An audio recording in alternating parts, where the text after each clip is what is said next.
এবং এই আজকের এই ভিডিওতে আমি আপনাদের বলে দিব আপনারা কি এক্সিও গাড়ি নেবেন না ফিল্ডার গাড়ি নেবেন। কারণ এই দুই গাড়ির মধ্যে কিন্তু বেশ কিছু পার্থক্য আছে। অনেকেই ফিল্ডারের বেশ কিছু সুবিধা আছে, এটা সম্বন্ধে জানেন না। যদি আপনারা জানতেন।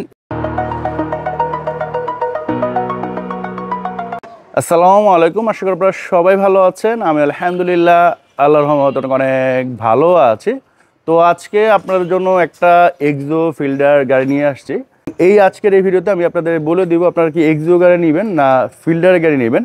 কারণ এই দুই গাড়ির মধ্যে কিন্তু বেশ কিছু পার্থক্য আছে। অনেকেই ফিল্ডারের বেশ কিছু সুবিধা আছে, এটা সম্বন্ধে জানেন না। যদি আপনারা জানতেন এক্সিও না নিয়ে কিন্তু ফিল্ডার নিতেন।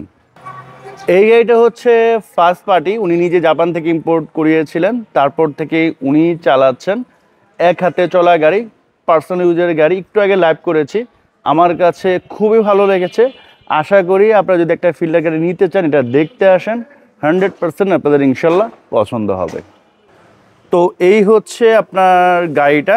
আমি আগে গাড়ির আউটলুকটা দেখাবো, তারপরে আমি ভিতরে দেখিয়ে দিব। তো আউটলুক দেখানোর আগে এই ফিল্ডারের যে একটা বড় সুবিধা, যেটা আপনারা এক্সিও গাড়িতে সাধারণত পাবেন না, মানে এক্সিও গাড়িতে নাই ওইটা, সেটা আমি একটু দেখায় দেই। যেমন এটার যে পিছনের সিট, লাইক আপনার এক্সিওতে কিন্তু একবার স্ট্রেটই থাকে, এটা আপনি সামনে আনতে পারবেন না, পিছনে আনতে পারবেন না। তো লং জার্নির ক্ষেত্রে অনেক সময় আনকমফোর্টেবল লাগে, মানে জার্নি করতে একটু অসুবিধা হয়। বাট ফিল্ডার গাড়িতে আপনারা কিন্তু চাইলে যে এটা যদি আপনি একটু টান দেন, এই যে এটা কিন্তু আপনার পিছনে চলে গেল, তো খুবই কমফোর্টলি হেলান দিয়ে কিন্তু আপনারা লং জার্নি করতে পারবেন। এটা ফিল্ডারের অনেক বড় একটা সুবিধা, এটা অনেকেই জানেন না, আবার অনেকেই জানেন। যারা জানেন তারা কিন্তু ফিল্ডার গাড়ি কিনে ফেলেন। সাথে সাথে আরও বেশ কিছু সুবিধা আছে, সেটা আমি আস্তে আস্তে আপনাদের বলবো, আমাদের সাথেই থাকবেন। আর এই যে সামনের সিট, এগুলো তো কম বেশ সামনে পিছনে করা যায়, এটা সব গাড়িতেই করা যায়, এটা দেখালাম না, এটা তো জানেনই আপনারা। তো আমি আগে আউটলুকটা দেখাই, তারপর আরও বেশ কিছু সুবিধা বা গাড়ির কন্ডিশনগুলো দেখিয়ে দিচ্ছি। সো প্রথম থেকে শুরু করি। এটার মডেলের হচ্ছে 2005, registration 2011, papers up to date করা আছে। ঢাকা মেট্রো গ 31 একটি গাড়ি, হেডলাইট অরিজিনাল, সামনে গ্লাস অরিজিনাল। এবং যাদের গাড়ির সম্বন্ধে টুকটাক আইডিয়া আছে বা আমাদের ভিডিও রেগুলার যারা দেখেন, আশা করি ভিডিও দেখেই বুঝবেন যে গাড়ির কন্ডিশনটা কতটা ভালো। আর গাড়ির কন্ডিশন খারাপ হলে সেটা যদি আমরা ভিডিওতে আনি, সেটা কিন্তু দেখেই বোঝা যায় যে গাড়ির কন্ডিশনটা যে খারাপ। সো আমরা মোটামুটি কম বেশ ভালোভাবেই দেখিয়ে দিব ঘরে বসে। আশা করি আপনাদের শার্প একটা আইডিয়া হয়ে যাবে গাড়িটা কেমন। আর টুকটাক কোনো জায়গায় সমস্যা থাকলে সেটা আমরা দেখিয়ে দিব, যাতে আপনারা এসে হয়রানির শিকার না হন। এই যে দেখেন, এই পার্ট বলেন, দরজার এই পার্ট বলেন, আমি একবারে স্লোলি যাচ্ছি। দেখেন কোনো স্ক্র্যাচ, কোনো স্পট, কোনো কিছুই কিন্তু নেই। এবং এই পাশে দেখেন একটা যে কার্ভ বা গ্রাফিক্স, এটা কিন্তু জেনুইন যেটা সেটাই আছে। অনেক সময় দেখা যায় যে গাড়ি অ্যাক্সিডেন্ট হয়, এটা সমান হয়ে যায়, এটার কার্ভ আনতে পারে না, বাট এটাতে কিন্তু আছে। ব্যাকলাইট, ব্যাক গ্লাস সব কিছু হচ্ছে অরিজিনাল, দেখতে পাচ্ছেন, খুবই চমৎকার, কোনো স্ক্র্যাচ, কোনো স্পট নেই। এবং দেখেন এটা হচ্ছে জাপানি স্টিকার, 2005 সাল থেকে এটা লাগানো, বাংলাদেশে 11 সাল থেকে এটা আছে। তো দেখেন কোনো মানে এটা উঠে যায় না বা নষ্ট হয়ে যায় না। এখানে যদি অ্যাক্সিডেন্ট হতো এটা কিন্তু নষ্ট হয়ে যেত, বাট এটা কিন্তু এখনও আছে। তারপর আমি ভিতরে তো আপনাদের দেখিয়ে দেবো যে এটা কোনো অ্যাক্সিডেন্ট ইস্যু আছে কি না, আপনারা দেখলেই বুঝবেন। হ্যাঁ, এই যে দেখেন, হ্যাঁ এই পার্ট বলেন, আচ্ছা এখানে না দাগ নাই, এটা একটা ময়লা। এই পার্ট বলেন, দেখেন চুল পরিমাণে স্ক্র্যাচ নাই। এবং এই যে কার্ভটা, এটা কিন্তু আছে, দেখেন এই যে বাঁকা একটা কার্ভ বা গ্রাফিক যেটাই বলে, এটা কিন্তু আছে, পুরা গাড়ির মধ্যেই আছে, যেখানে থাকার কথা আর কি। তো আউটলুক দেখে কিন্তু আমার মনে হয় আপনাদের একটা আইডিয়া হয়ে গেছে গাড়িটার কন্ডিশন সম্বন্ধে। গ্লাসগুলো তো সবই অরিজিনাল, এবং এখানে কিন্তু এই যে সেন্সরগুলো এখনও আছে, দেখেন জাপানিজ সেন্সরগুলো। বাই চান্স যদি এটা চেঞ্জ করা হয়, এই সেন্সরগুলো কিন্তু আর লাগানো যায় না। সো দেখতে পাচ্ছেন, তো এগুলো একটু দেখে নিতে হবে আপনারা যেখান থেকে গাড়ি নেন। ভিতরে হচ্ছে অ্যাশ ইন্টেরিয়র, এবং দেখেন খুবই নিট অ্যান্ড ক্লিন একটা ইন্টেরিয়র, দেখতে পাচ্ছেন। আর সিট কভার কিন্তু খোলা আছে, অরিজিনাল সিটে আছে। তো এটা যদি রাফ অ্যান্ড টাফ ইউজ হতো, এটা সমান হয়ে যেত, নরম হয়ে যেত, এটা কিন্তু তেমন কিছুই হয় না। হালকা এখানে মানে একটু ফেড হয়েছে হালকা, যেহেতু এত গাড়ি একটু তো হবেই, বাট ওই রকম কিন্তু খারাপ হয় না। হ্যাঁ, এবং এই সিটও দেখেন সফটটা সিসি পাচ্ছেন, অ্যান্ড্রয়েড প্লেয়ার পাচ্ছেন, স্টিয়ারিংটা দেখেন, হ্যাঁ খুবই ভালো আছে, সিলিংটা দেখেন। তো আপনারা অনেকেই বলেন যে ভাই আপনারা যে গাড়ি বলেন সব গাড়ি ভালো, খারাপ গাড়ি কোথায়? তো ভাই আমরা তো খারাপ গাড়ির ভিডিও করি না। আমাদের যখন একটা মানুষ নক দেয় আমরা আগে সব কিছু জানি বুঝি তারপর আমরা ভিডিওটা বানাই। হ্যাঁ, যদি খারাপ গাড়ি হয় বলে কেউ তখন তো আমরা ভিডিওটা বানাই না।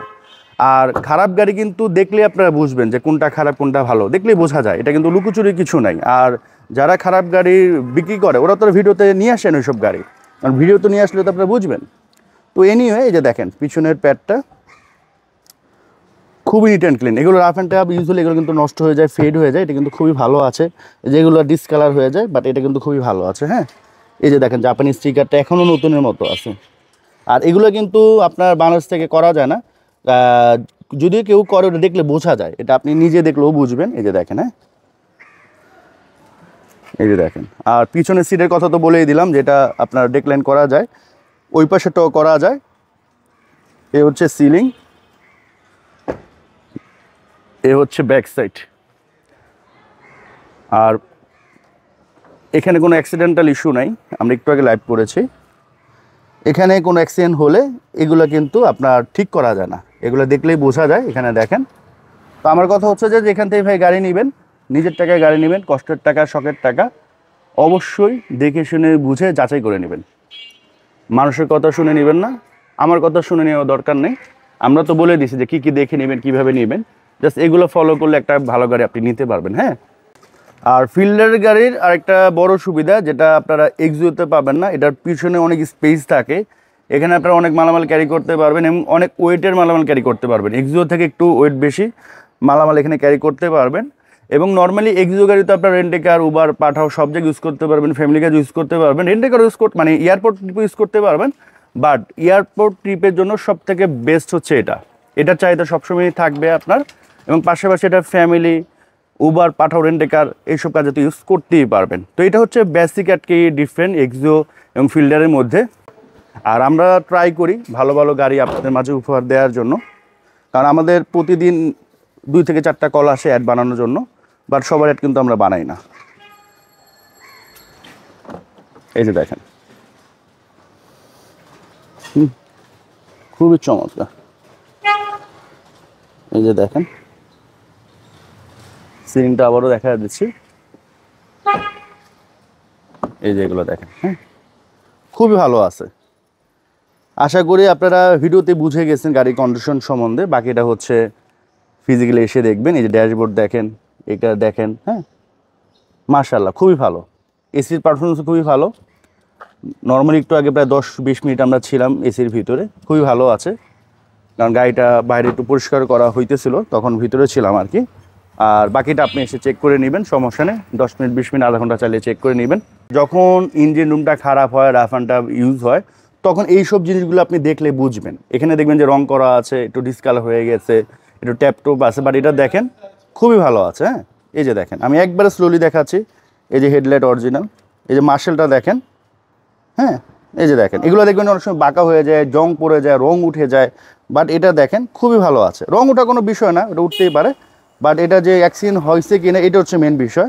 এই যে দেখেন। হ্যাঁ, আর ইঞ্জিনের এই পাশেও দেখবেন অনেক সময় মোবিল লিক করে, ভেজা ভেজা থাকে, মানে দেখলে বোঝা যায় যে গাড়ির কন্ডিশন যে খারাপ, বাট এটা দেখেন যথেষ্ট ভালো আছে। আর এগুলো দেখেন। তো ফিল্ডার নিতে চাইলে যদি এই 5-এর মডেল নিতে চান, জাস্ট একবার এসে ভিজিট করেন, 100% আপনাদের গাড়িটা পছন্দ হবে। তো এই তো ছিল আজকের এই গাড়িটা, আশা করি আপনাদের সবারই পছন্দ হয়েছে। তো এখন সরাসরি প্রাইজে চলে আসি। এটার আস্কিং প্রাইস হচ্ছে 13,20,000 টাকা। এটা আস্কিং প্রাইস, অবশ্যই আপনারা দামাদামি করতে পারবেন। আপনারা যখন আসবেন, গাড়ির টেস্ট ড্রাইভ দিবেন, পছন্দ হবে, তখন দামাদামির অপশন রয়েছে। আর অন ভিডিওতে আপনি কখনই গাড়ি কিনতে পারবেন না, দামাদামি করতে পারবেন না, কারণ গাড়ির কন্ডিশন অনুযায়ী কিন্তু গাড়ির প্রাইসগুলো হয়ে থাকে। তো আমি রিকোয়েস্ট করব, আপনি যেখান থেকে গাড়ি নেন ভিজিট করে চালাবেন, দেখবেন, তারপরে আপনি দামাদামি করবেন।